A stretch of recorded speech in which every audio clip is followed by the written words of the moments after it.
Hello student, welcome in Maheshwari e-classes.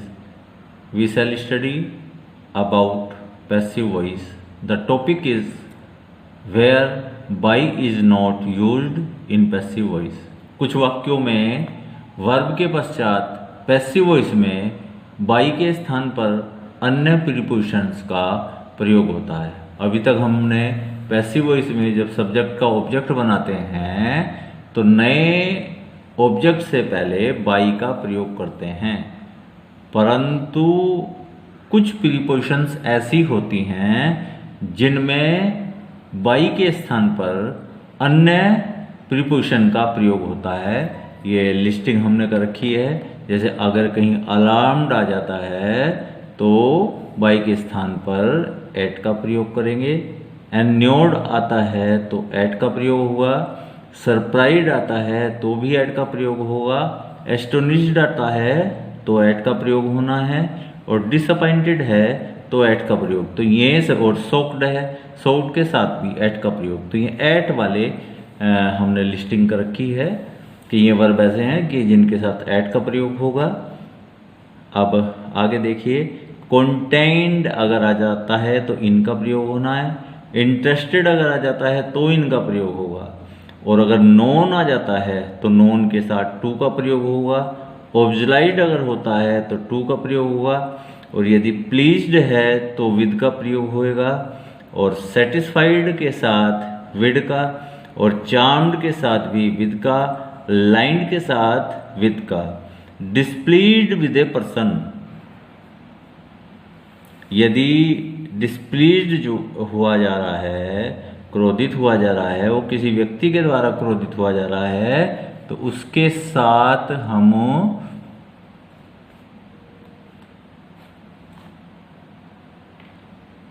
With का प्रयोग करते हैं। परंतु यदि उसके बिहेवियर से डिस्प्लीज्ड हुआ जा रहा है तो तब हम एट का प्रयोग करते हैं।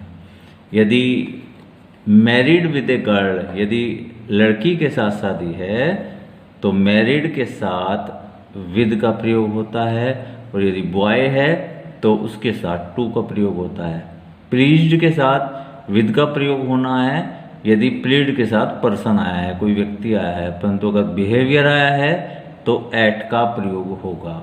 तो ये लिस्टिंग जो है आपको ध्यान रखनी है, और ये बहुत ही इम्पोर्टेंट जो है एक्टिव पैसिव में बहुत इम्पोर्टेंट वो होता है। अब देखो हम इसके एग्जाम्पल देखते हैं।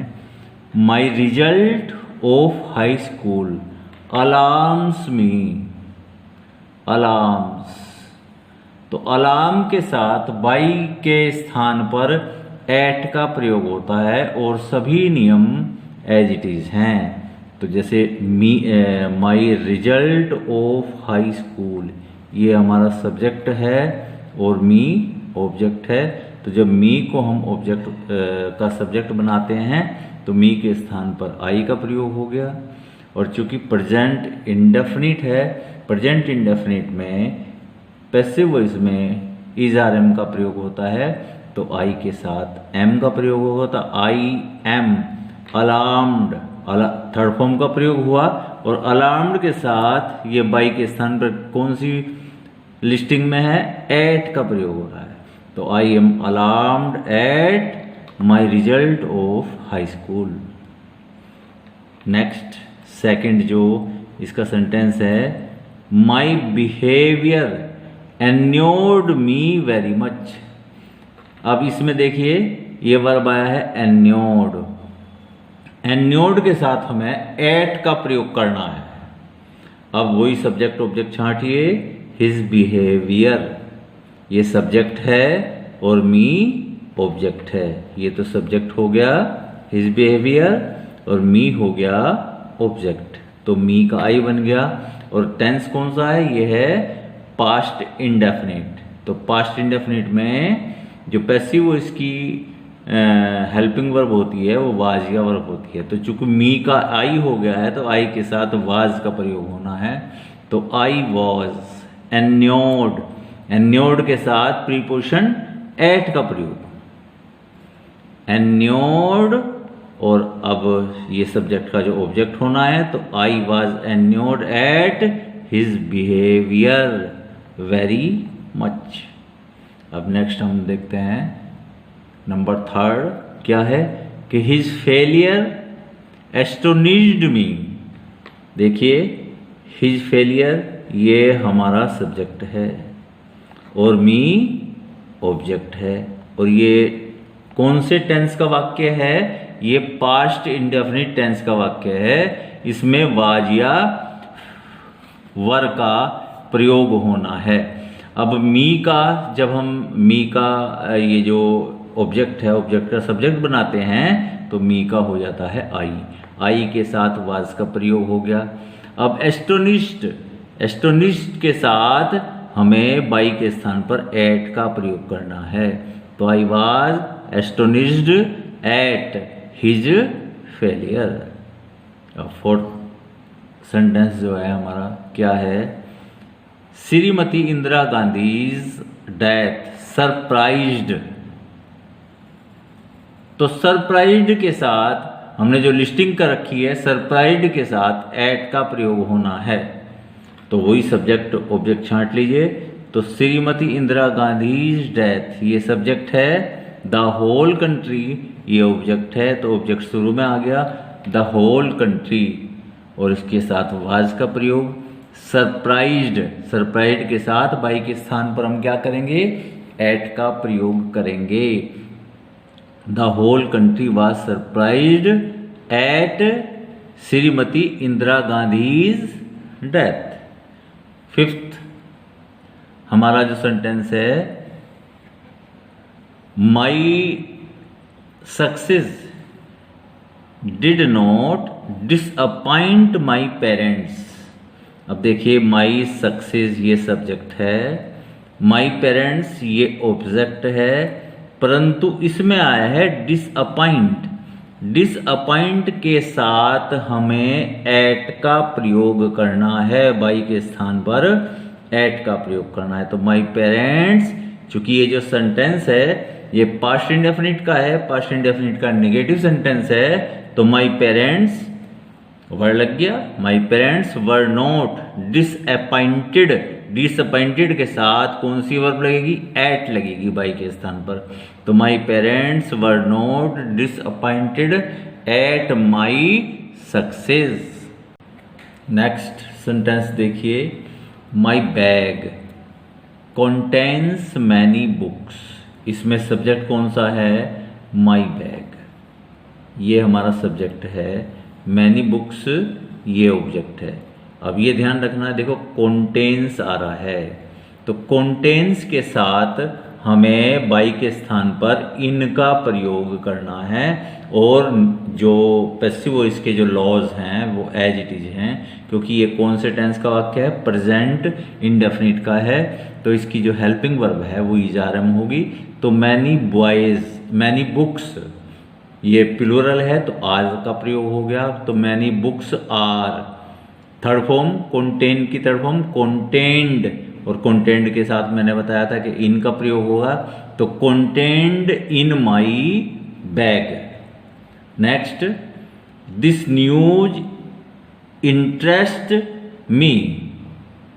अब इसमें सब्जेक्ट क्या है, दिस न्यूज, ऑब्जेक्ट क्या है, मी का आई हो जाएगा, और चूंकि प्रेजेंट इंडेफिनिट है इसलिए हेल्पिंग वर्ब इजारम लेंगी, आई के साथ एम लग गया, तो I am interested.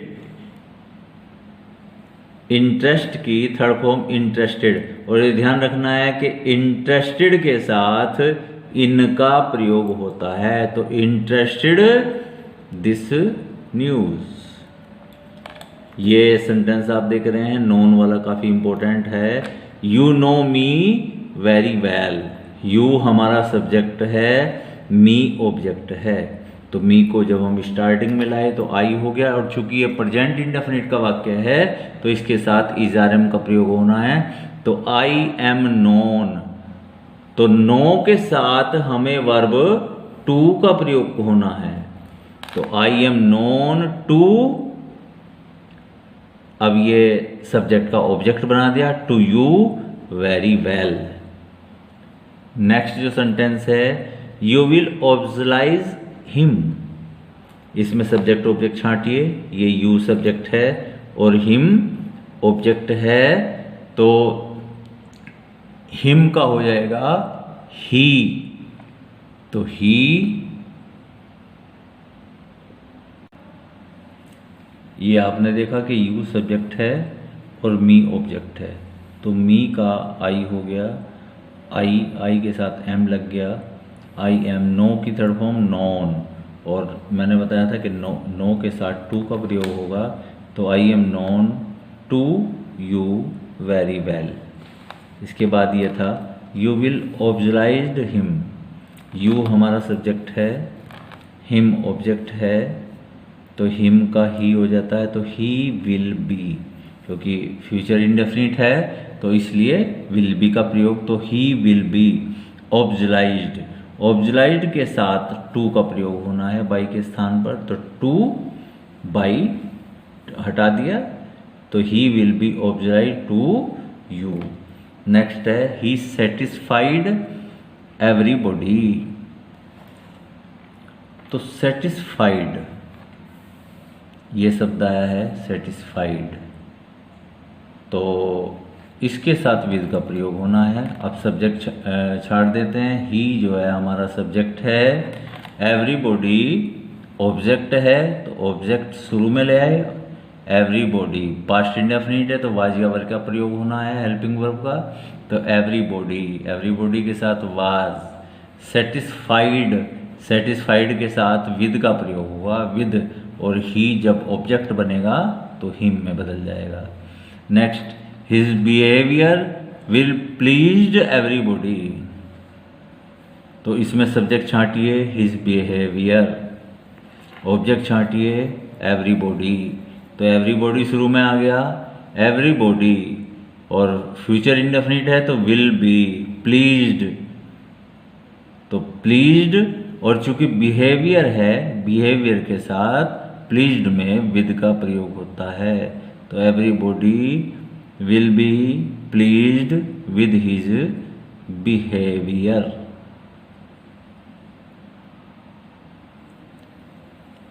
This beautiful girl can charm you. तो इसमें दिस ब्यूटीफुल गर्ल सब्जेक्ट है और यू ऑब्जेक्ट है, तो क्या यू, कैन आ गया तो कैन बी, कैन के साथ बी का प्रयोग होगा, मॉडल्स है तो you can be charmed, charmed के साथ विद का प्रयोग होना है, तो you can be charmed with that beautiful girl. अब इसके बाद कुछ विशेष प्रकार की पैसिव वॉइस भी हमने इसमें ऐड की हैं।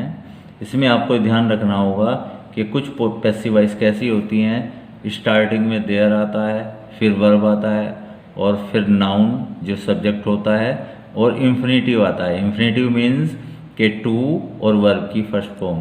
तो जब हम पैसिव वॉइस में उसको बदलते हैं तो देयर के बाद वर्ब के बाद वही नाउन जो सब्जेक्ट का कार्य करता है। तो जहाँ टू आया है, टू के साथ ये बी जुड़ जाएगा और वर्ब की थर्ड फॉर्म लगाएंगे। फॉर एग्जाम्पल आपके पास ये सेंटेंस है, there is no time to loose.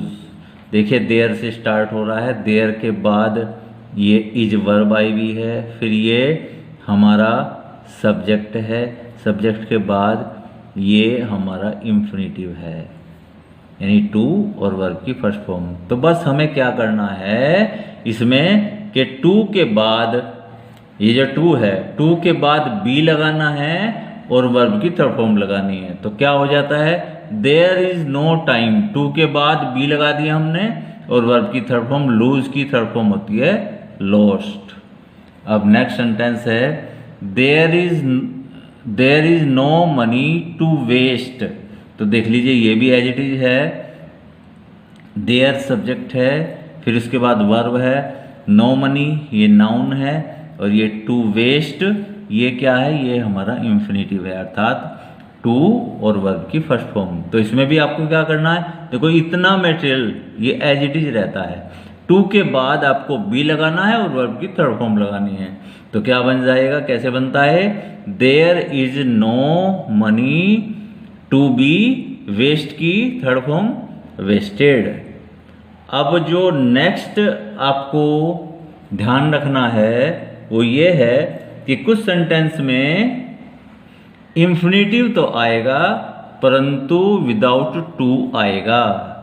तो उनको हम जो है कैसे करते हैं, उसमें हम देखिए फॉर एग्जाम्पल आई सा हर सिंग ए सॉन्ग, आई सा हर सिंग ए सॉन्ग। तो ये जो सिंग आया है ये आपका इंफिनिटिव है परंतु विदाउट टू है।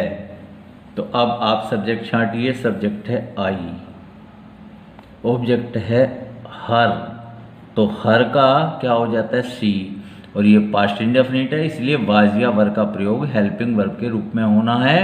तो सी के साथ वाज आ गया, तो सी वाज सीन। अब क्या करेंगे, ये जो आपका इंफिनिटिव आया है विदाउट टू, इसके साथ टू लगा दीजिए, टू सिंग ए सॉन्ग। तो क्या करना है, बस इतना करना है कि जो ये विदाउट इंफिनिटी जो आया है विदाउट टू आया, इसके साथ टू लगाना है। अब देखिए जैसे सेकंड है कि I found him cross the road. ये देखिए यहाँ पर जो है ये without infinitive, without to infinitive आया है, तो बस इसके साथ यहाँ टू लगाना है और जो है आपको सिंपल रूप में करना है। आई सब्जेक्ट है, हिम ऑब्जेक्ट है, तो हिम का तो ही हो गया, पास्ट इंडेफिनिट है इसलिए वाज लग गया, तो ही वाज फाउंड, यहाँ लगा दिया देखो टू लगा दिया हमने, टू क्रॉस द रिवर। तो स्टूडेंट आशा है वीडियो आपको पसंद आया होगा। प्लीज़ वीडियो को लाइक करो, अपने फ्रेंड्स के साथ शेयर करो। यदि आपने अभी तक हमारे चैनल को सब्सक्राइब नहीं किया है तो प्लीज़ इसे कर दें। आपके लाइक व सब्सक्राइब हमें नई नई वीडियोस बनाने के लिए मोटिवेट करते हैं। नई वीडियो में फिर मिलेंगे, तब तक के लिए गुड नाइट।